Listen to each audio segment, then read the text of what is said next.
하나님의 말씀 보겠습니다. 하나님의 말씀은 마태복음 24장입니다. 1절과 2절입니다. 예수께서 성전에서 나와 가실 때에 제자들이 성전 건물들을 가르쳐 보이려고 나오니 대답하여 이르시되 너희가 이 모든 것을 보지 못하느냐? 내가 진실로 너희에게 이르노니 돌 하나도 돌 위에 남지 않고 다 무너뜨려지리라. 아멘.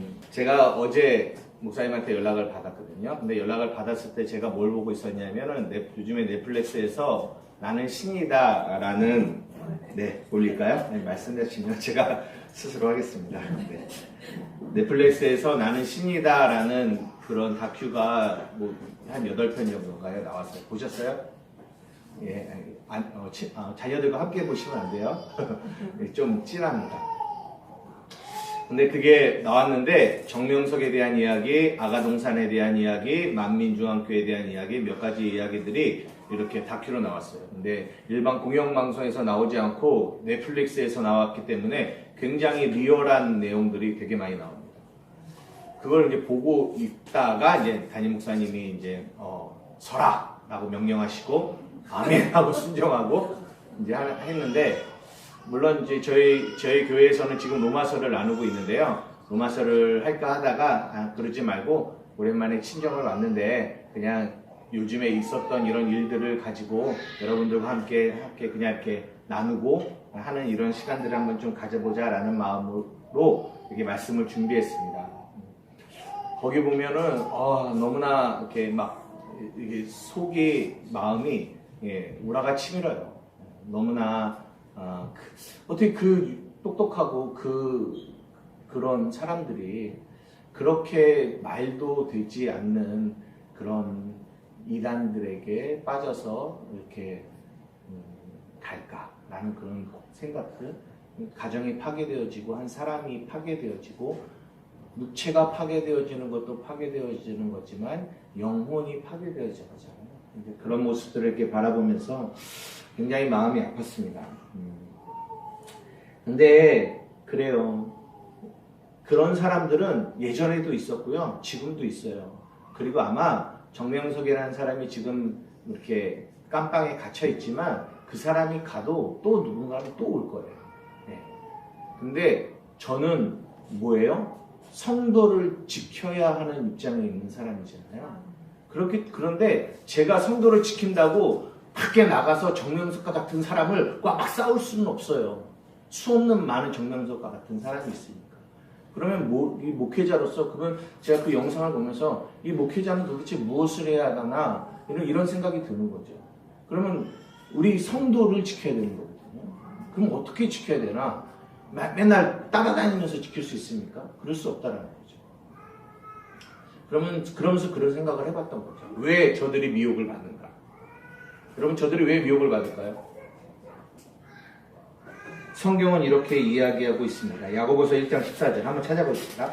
세 부분의 성경을 제가 찾을 거예요. 야고보서 1장 14절입니다. 야고보서 1장 14절입니다.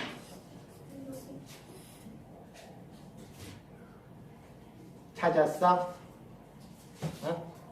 찾았지? 큰 소리로 함께 읽겠습니다. 시작. 오직 각 사람이 시험을 받는 것은 자기 욕심에 끌려 미혹되느니. 그러면서 우리가 잘 아는 욕심이 잉태하여 죄를 낳고 죄가 장성하여 사망을 낳는다라는 말씀이 나와요. 여기서 뭐예요? 사람이 시험을 받는 것은 뭐에 이끌려? 자기 욕심에 이끌려 미혹된다라고 말씀하고 계십니다. 디모데전서 6장 9절에서 10절입니다.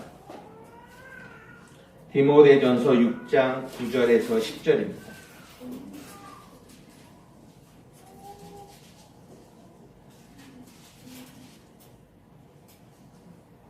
찾으셨으면 우리 한 목소리로 함께 읽겠습니다. 시작.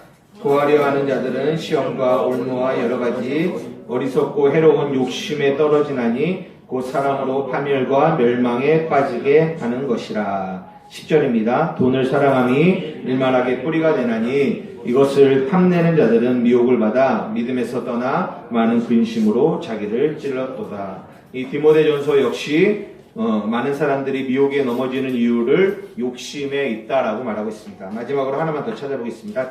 바로 뒤에 디모데후서입니다. 3장 6절입니다.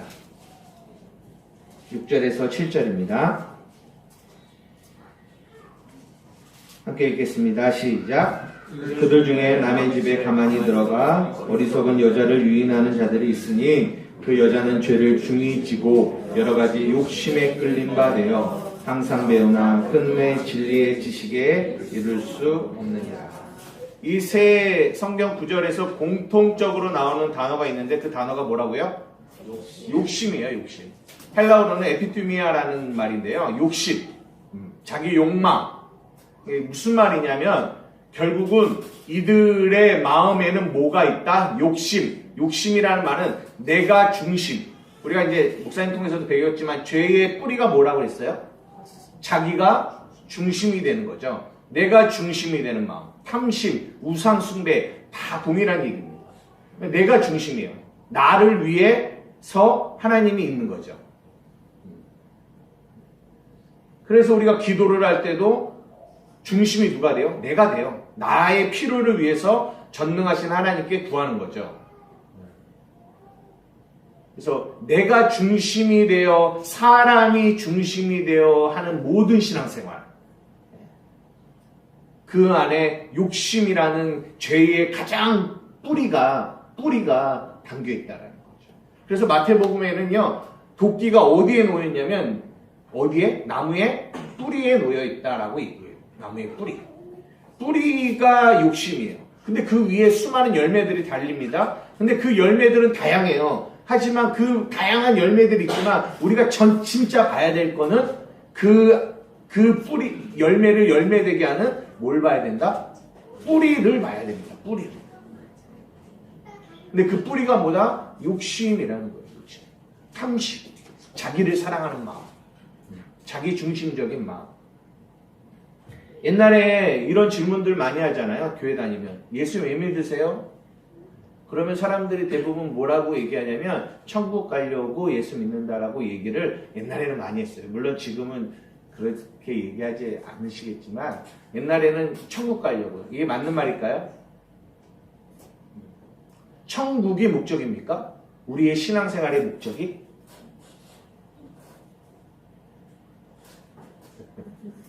네. 그렇게 되면 안 되죠. 우리의 신앙생활의 목적은 뭐가 목적이에요? 하나님과, 우리가 사랑하는 하나님과 인격적인 만남, 함께함, 이게 목적이에요.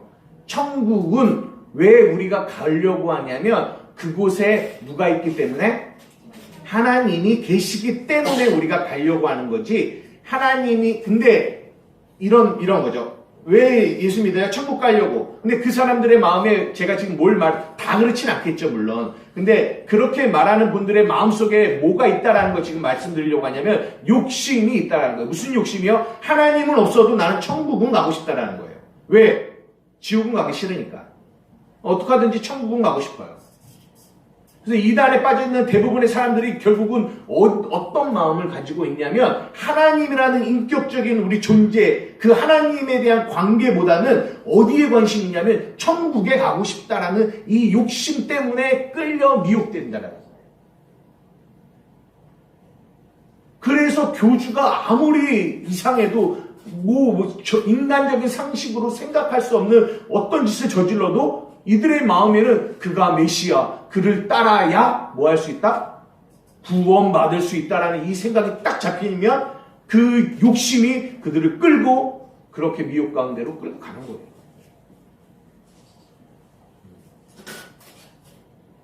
자기가 중심이 된 마음. 자기가 중심. 그래서 교회 안에서 신앙생활을 하는 것도, 예배를 드리는 것도, 헌금을 하는 것도, 충성을 하는 것도, 우리가 예배를 얼마나 많이 드리느냐도 중요하고 충성을 얼마나 많이 하느냐도 중요하지만 항상 우리 마음 가운데서 무엇을 생각하고 기억하고 생각하고 물어야 되냐면 이걸 내가 지금 누구를 위해서 하는 거지? 이거를 생각해야 되는 거예요. 그러나 솔직히 우리가 보면 하나님을 위해서 로마서가 말하는 것처럼 살아도 주를 위해서 죽어도 주를 위해서 사나 죽으나 주를 위해서 한다라고 성경은 쓰여 있지만 솔직한 우리의 마음을 돌아보면 솔직히 누구를 위해서 하는 것이 많다? 나를 위해서 하는 것이 많다. 오늘 설교의 제목 무너질 성전. 다 무너질 거라는 거죠. 하나님이 아무것도 그런 것들은 뭐하지 않는다? 계수하지 않으신다는 거예요. 야고보서는 이거를 뭐라고 하냐면 두 마음이라고 해요. 너희가 두 마음을 품어 정함이 없다라고 하고요. 이게 1장에 있고요. 4장에는 뭐라고 하냐면 간음한 여인들아 라고 얘기해요. 간음한 여인들. 세상을 사랑하는 것. 그러니까 이 세상을 살아가는 것은 뭐 세상에 밖에 있는 세상을 말하는 게 아니라 나를 사랑하는 거죠. 하나님을 사랑하는 게 신앙인데 나를 사랑함으로 교회 안에서 하는 모든 일들, 그 모든 일들이 간음하는 마음, 두 마음이라는 거예요. 구원은 이 두 마음이 한 마음 되는 거, 이것을 구원이라고 얘기해요. 야고보서는 이렇게 얘기했고요. 이제 갈라디아로 넘어와서 이 사도 바울은 이 똑같은 얘기를 어떻게 얘기하고 있는지 한번 갈라디아서 한번 찾아볼게요. 갈라디아서 1장입니다. 갈라디아서는 다른 복음에 대한 이야기를 하고 있잖아요. 갈라디아서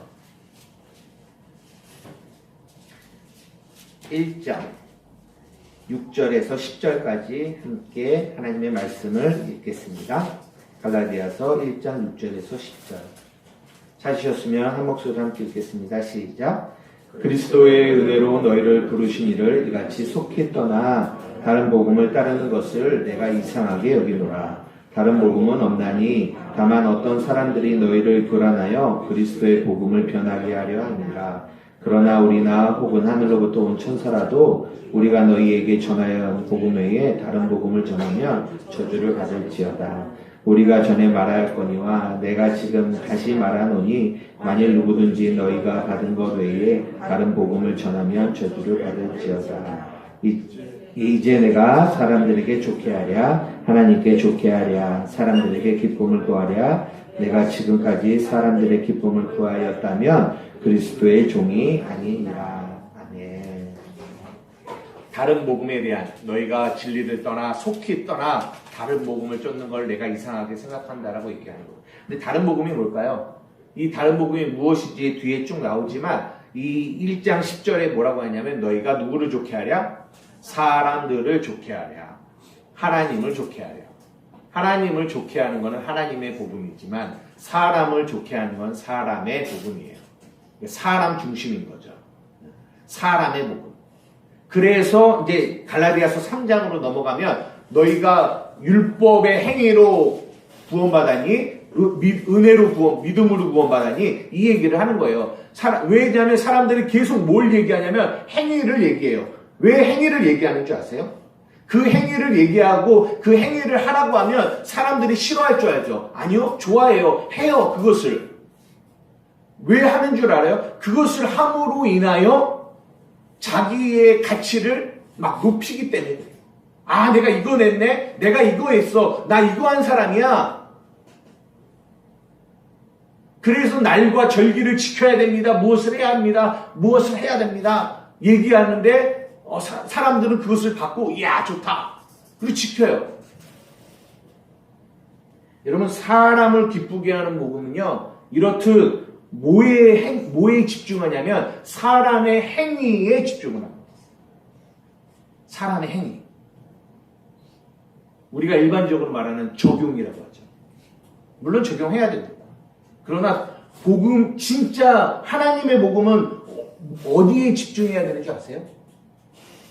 우리가 무엇을 하는 데 집중해야 될까요? 아니요. 하나님의 복음은 복음이라고 하는 그 말 자체가 누구에 관한 이야기냐면 예수 그리스도가 하신 일에 관한 이야기예요. 여러분 이거를 주의하셔야 돼요. 예수님이 하신 일. 우리는 그 얘기를 들어야 되는 거예요. 아, 예수님이 이런 일을 하셨구나. 예수님이 이런 일을 하셨어. 그러면은 그 얘기를 듣는 우리 마음 안에는 어떤 마음이 들까요? 예수님을 높이죠. 와, 예수님이 이런 일을 하셨네. 나 같은 자를 위해서 예수님이 이런 일을 하셨어. 제가 저번에 왔을 때 그 마태복음 13장에 씨 뿌리는 비유에 대한 이야기 했잖아요. 사람에게 집중된 메시지는 여러분의 마음에 돌짝밭 같고 가시덤불 같고 길가밭 같습니다. 여러분 그 마음을 갈아엎으셔야 합니다. 사람의 행위를 말합니다. 그러면 사람이 그 일을 막 해요. 그러면서 자기의 마음이 갈아엎어지는 것 같으면 벌써 그 안에 어떤 마음이 생기냐면 아, 내가 이렇게 했지. 내가 이만큼 했지.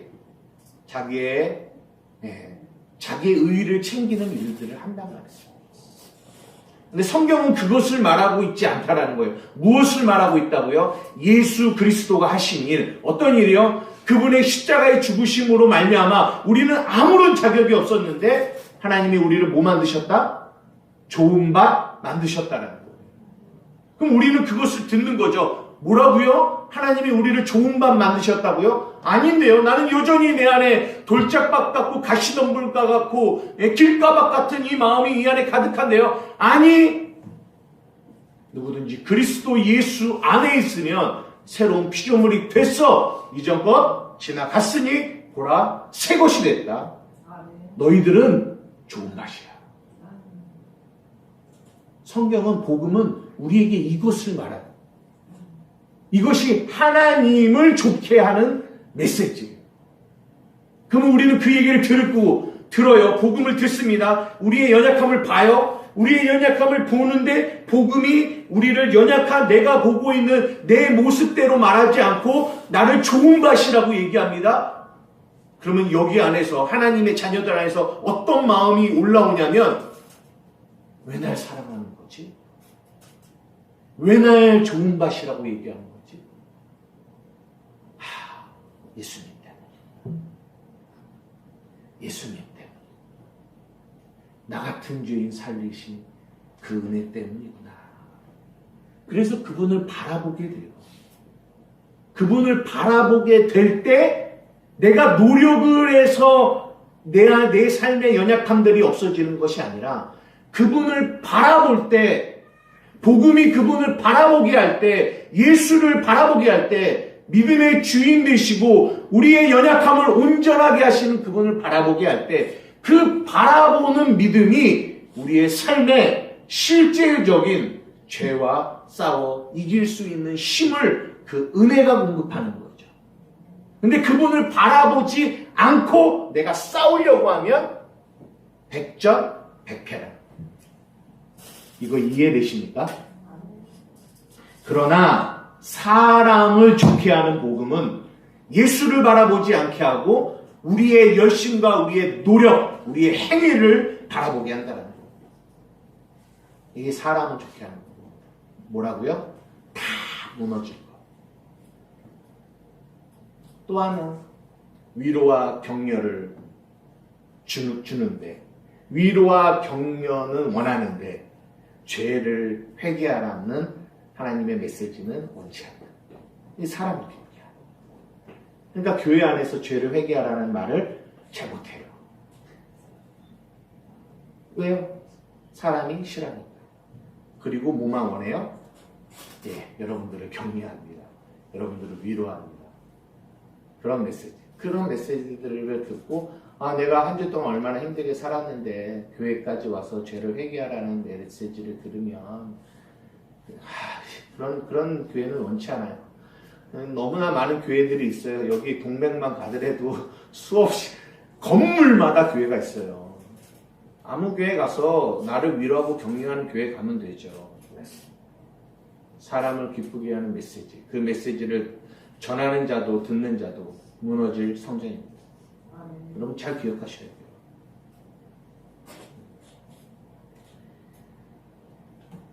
네. 여러분 제가 그 영상을 보고 또 요즘에 튀르키예라는 지역에 지진이 났잖아요. 7.2 강도 7이 넘는 지진으로 인해서 수없는 사람이 죽었어요. 이게 건물들이 무너지고 근데 그 영상 중에서 제가 되게 이렇게 마음에 이렇게 와닿는 영상이 하나가 있었는데요. 그게 뭐냐면은 그렇게 지진이 많이 났는데 한 도시, 한 곳, 에르진이라는 이 한 곳이 있는데 그곳은 사망자 제로, 무너진 건물 제로. 그런 곳이 있다라는 거예요. 이게 뭐지? 그래서 영상을 클릭해서 들어가 봤어요. 그랬더니 거기 시장이, 그러니까 이 터키가 워낙 이 부정부패가 심해서 그 전부터도 지진이 많이 일어나는 곳이잖아요. 그래서 거기는 지진세를 따로 낸대요. 근데 그런 지진세를 가지고 어쨌든 이 지진이 일어났을 때 안전하는 이런 건물들이나 이런 것들을 위해서 써야 되는데 다 그게 부정부패로 간 거예요. 그리고 집을 짓는데도 다 뭐예요? 예, 다 눈 감아준 거죠. 그냥 불법으로 져도 이따만한 굵기의 철근을 써야 되는데 요따만한 굵기의 철근을 써서 집을 져도 It's okay, 됐어, 괜찮아. 그런데 이 도시의 이 시장은 절대 안 돼. 욕을 바가지로 먹었대요. 유두리도 없다. 근데 결국은 지진이 나니까 그 도시만 괜찮더라는 거예요. 이런 일들이 우리의 삶 가운데 계속 온다라는 거죠. 계속 보여진다는 거죠. 미혹해 되는 것들. 자기의 욕심에 끌려서 미혹하여 넘어지는 수많은 일들. 근데 그리고 우리가 너무나 잘 아는 것처럼 코로나로 인하여 흔들어지는 수많은 흔들 속에서 무너질 것들이 무너지는 것들을 우리가 경험하게 된다는 거죠. 그러면서 오늘 우리가 본문을 한번 생각해 보자라는 거죠. 마태복음 24장을 한번 보겠습니다. 우리가 오늘 읽은 1장 2절의 이 성전은 헤롯 성전이에요. 헤롯 성전. 원래 솔로몬 성전이 있고 스룹바벨 성전이 있고 이게 세 번째 성전. 헤롯이 만든 성전. 헤롯이 왜 만들었는지 아세요? 헤롯이라는 사람이 이방인이거든요. 근데 유대인의 지도자가 되니까 이게 없는 거예요. 자기는 유대인이 아니니까. 그러니까 유대인의 환심을 사기 위해서 만든 성전이 헤롯 성전이에요. 그러니까 만든 목적 자체가 누구를 위한 성전이다? 사람을 위한 성전이다. 그 성전이 뭐한다? 무너진다라는 얘기를 하고 있는 거예요. 지금 우리가 여태까지 했던 얘기가 여기에 나와 있는 거예요. 뭐가 무너지느냐? 사람이 중심, 사람의 욕심에 끌려 자기 중심으로 나를 위하여 했던 그 모든 행위들은 뭐한다? 무너진다라는 얘기예요. 하나님의 바른 진리 안에 건축되어지지 않은 진리가 아닌 비진리로 말미암아 바른 복음이 아니라 다른 복음으로 인하여 세워진 것들은 다 뭐한다? 무너진다라는 것을 예수님이 얘기하죠.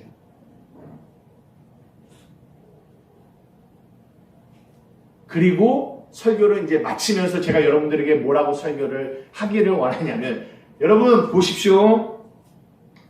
우리 성경 한번 찾아봐야겠네요. 히브리서 12장 26절부터 29절입니다. 성경이 이렇게 말씀하고 계세요.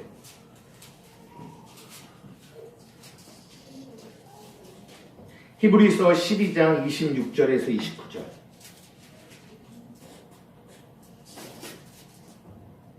한 목소리 읽겠습니다. 시작. 그때에는 그 소리가 땅을 진동하였거니와 이제는 약속하여 이르기를 내가 또 한 번 땅 아니라 하늘도 진동하리라 하셨느니라. 이 또 한 번이라 하심은 진동하지 아니하는 것을 영존하게 하기 위하여 진동할 것들 곧 만드신 것들을 변동될 것을 나타내시니라.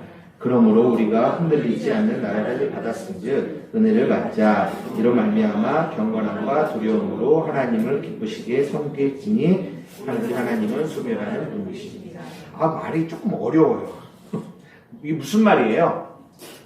제가 표준 세번역으로 다시 한번 읽어드릴게요. 그때에는 그분의 음성이 땅을 뒤흔들었지만 이번에는 그분께서 약속하시기를 내가 한 번 더 땅뿐만 아니라 하늘까지도 흔들겠다라고 말씀하셨습니다. 이 한 번 더라는 말은 흔들리는 것들, 그 피조물들을 없애버리시는 것을 뜻합니다. 그렇게 하시는 까닭이 있는데 그 까닭이 뭐냐? 흔들리지 않는 것들을 남아있게 하시려는 거예요. 흔드시는 목적이 뭐라고요? 흔들리지 않는 것을 남게 하기 위함이라는 거예요. 흔들었는데 무너지는 것들은 다 무너지게 무너뜨리는 것도 목적이에요. 하지만 무너지지 않고 흔들리지 않는 것을 남게 하시는 게 궁극적인 목적이에요. 그러므로 우리가 흔들리지 않는 나라를 받으니 감사드립니다. 그래서 경건함과 두려움으로 하나님께 기뻐하시도록 섬깁시다. 우리 하나님은 태워 없애지는 불이십니다. 라고 히브리서가 이 얘기를 하고 마무리를 하거든요. 여러분 보십시오. 여러분의 삶을 보세요. 여러분의 신앙생활을 보세요. 하나님이 여러분들을 흔드십니다. 지진이 흔들리듯 코로나로 인하여 앞으로는 또 다른 것들이 오겠죠. 하나님이 여러분들의 삶을 흔드신단 말이에요. 근데 여러분 안에 흔들리지 않는 것이 있으세요? 여러분의 삶에서. 우리가 지금까지 했어요. 인간의 욕심으로, 에피투미아, 욕심으로 자기를 위해서 하는 신앙생활 다 무너질 것입니다. 사람을 기쁘시게 하는, 사람을 기쁘게 하는 그런 메시지, 그런 신앙생활 다 무너질 거예요. 여러분의 마음을 보시라는 거예요. 여러분, 하나님이 흔드셨을 때 여러분 안에 흔들리지 않은 거 있어요? 있으십니까?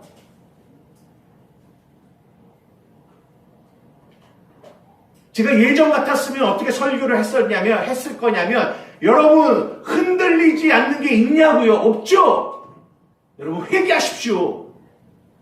하고 회개하셔서 여러분의 마음에 흔들리지 않을 것을 여러분 준비하십시오. 라고 설교했을 거예요.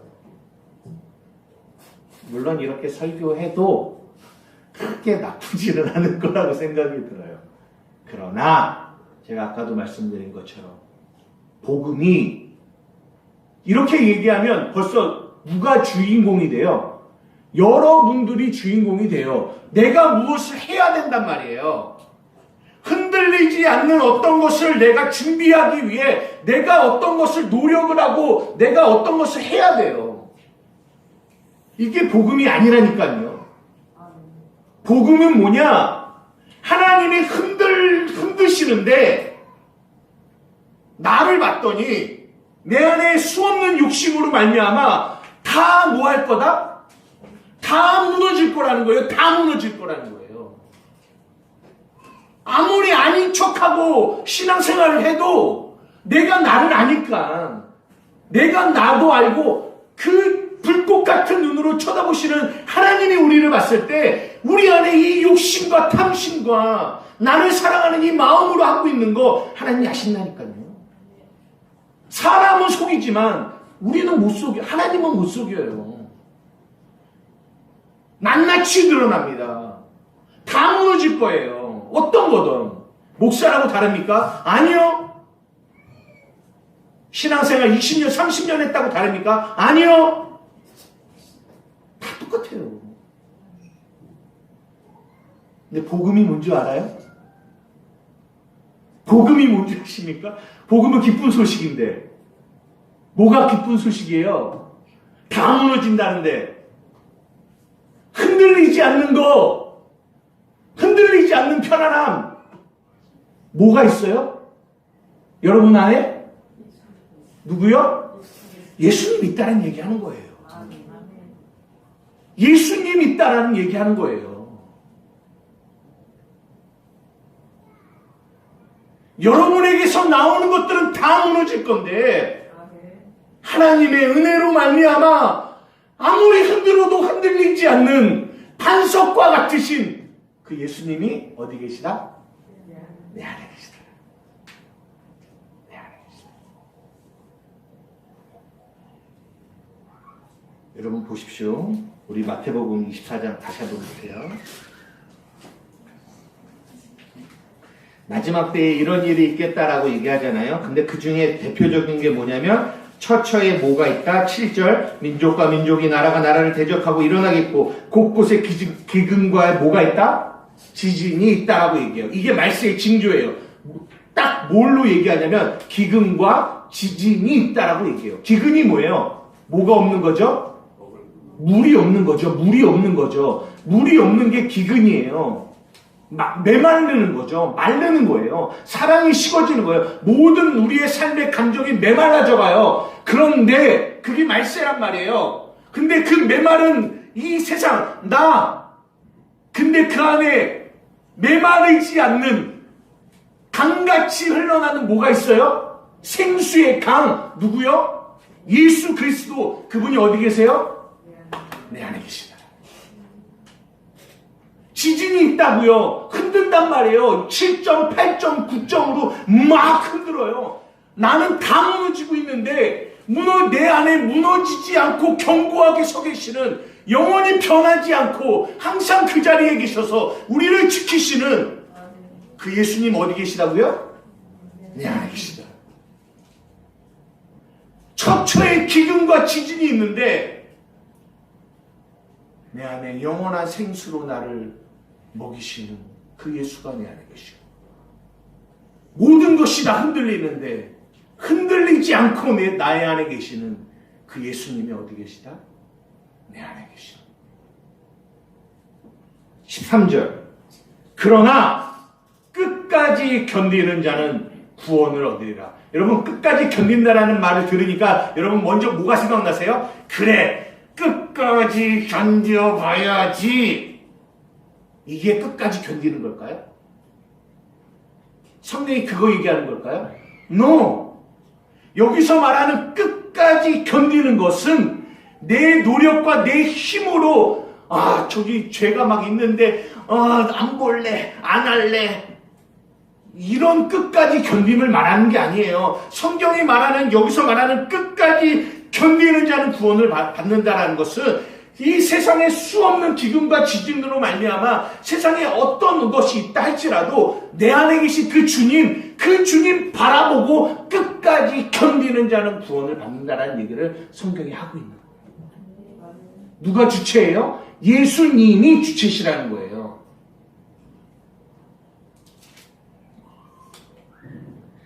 이사장 42절에 보면 그러므로 깨어있으라.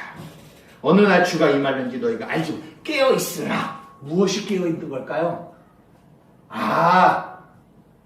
내가 아침 일찍 일어나서 이런 깨어있으면 아닐 거 아니에요. 깨어있으라. 내 안에 주님 계시지. 내 안에 주님 계시지. 나의 행위로는 내 안엔 무너질 것들밖에 없는데 내 안에 주님 계시지. 내가 그분 바라봐야 되지. 그분 의지해야 되지. 그분 붙들어야 되지. 깨어있는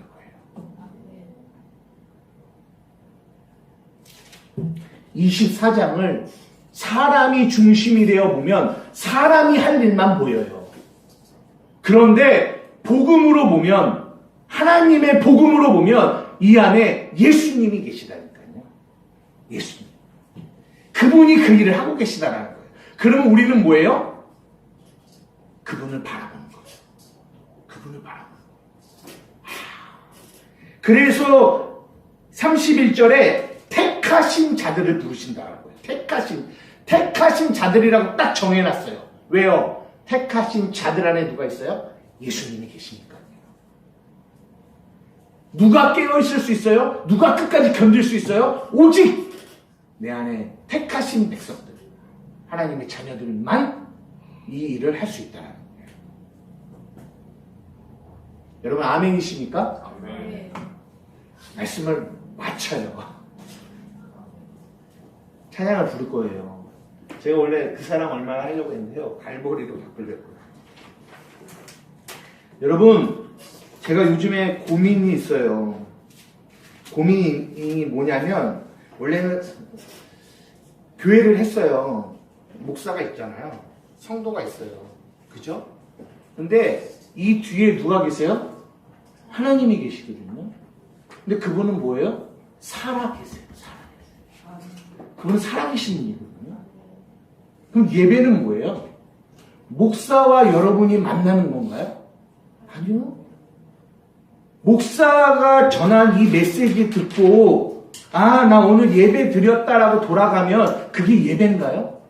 아니에요. 그건 예배가 아니에요. 여러분이 찬양을 불렀다고 예배인가요? 그것도 아니에요. 살아계신 그 하나님을 만나야 예배예요. 그 예수님. 근데 고민이에요. 이 목사라는 사람이 가운데 딱 서서 이게 중매쟁이가 신랑이 돼버려갖고 신부랑 목사만 만나게 되고 정작 만나야 될 하나님은 못 만나고 돌아가면 어떻게 되나 계속 이 마음에 그런 고민이 있어요. 왜 이런 말씀을 여러분에게 드리냐면 오늘 이 무너질 성전이라는 제목으로 여러분에게 말씀을 전했어요. 그리고 여러분은 이제는 찬양을 부르고 기도할 거예요. 여러분 이 시간이 어떤 시간인 줄 아세요? 살아계신 하나님을 만나는 시간. 이제부터예요. 이제부터 예배라는 거예요. 예배가 끝난 게 아니에요. 중매쟁이가 이제는 여러분에게 중매를 해드린 거예요. 여러분 안에 계신 신랑을 중매한 거예요. 그러면 이제부터 뭐 해야 돼요? 여러분들은? 만나셔야죠. 만나셔야 돼요. 찬양으로 만나고 기도로 만나고 만나셔야 돼요. 그분이 여러분에게 뭐라고 얘기하시는지 알아요? 사랑하는 자녀야, 이 땅을 봐라. 수없는 미혹 가운데 수없는 무너져 가고 있는 저 모습들을 보고 있지. 근데 내가 너 안에서 내가 흔들리지 않는 진리로 너와 함께하고 있다. 갈보리 산 위에 십자가 섰으니 주가 고난을 당하기로 험한 십자가를 내가 사랑하고 주가 흘리신 보혈이었어요. 주님 맞아요. 최후 승리 없기까지 하나님 내가 그 십자가 사랑한 게 그 면류관 닿기까지 그 험한 십자가 붙들게 이거 오고 가는 이게 있어야 이게 만남이라니까요. 여러분 아시겠어요? 우리가 이렇게 예배하고 돌아가야 돼요. 그렇게 만남을 가지고 돌아가야 된다고요. 드렸다 하고 돌아가시면 안 되고요. 우리 찬양 한번 합시다.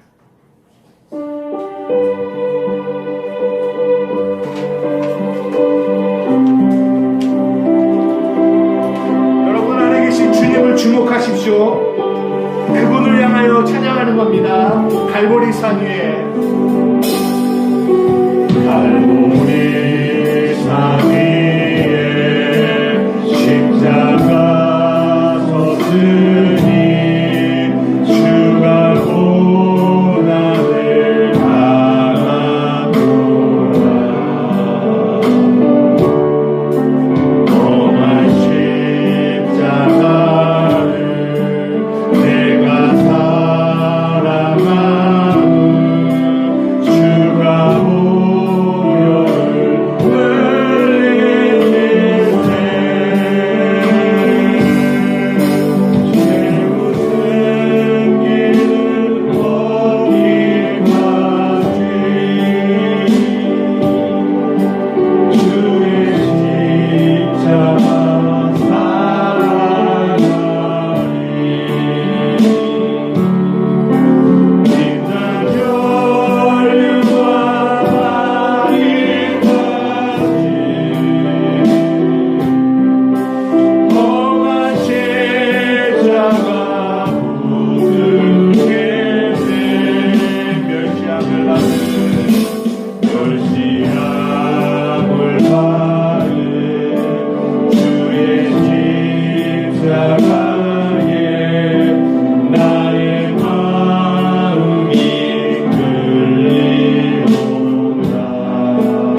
주님 앞에 고백하며 나아가십니다.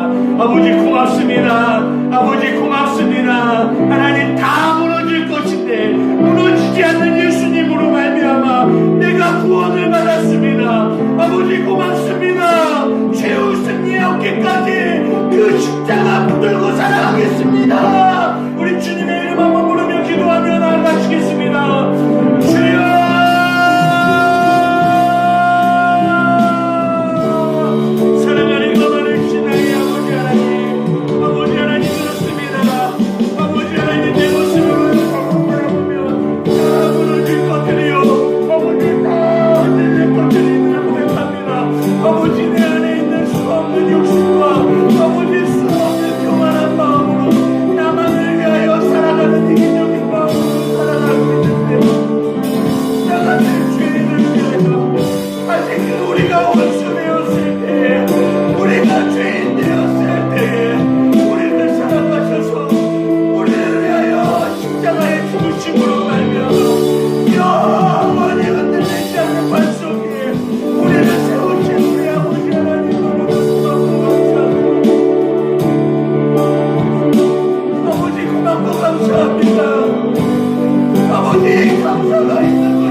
우리에게 없음을 보게 됩니다.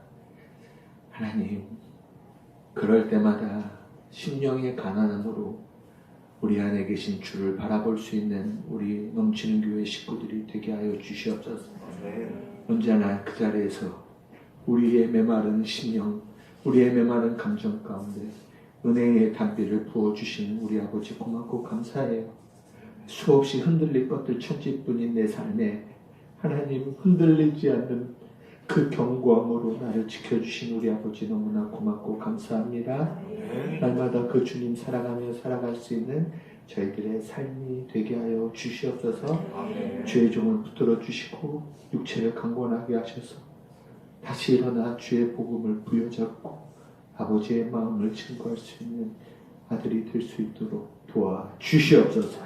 귀한 예물을 주님의 손에 올려드립니다. 주님 받아 주시옵소서. 쓰여지는 곳곳마다 아버지의 마음이 증거되어지게 하여 주시옵소서. 예수님의 이름으로 기도드리옵나이다. 아멘.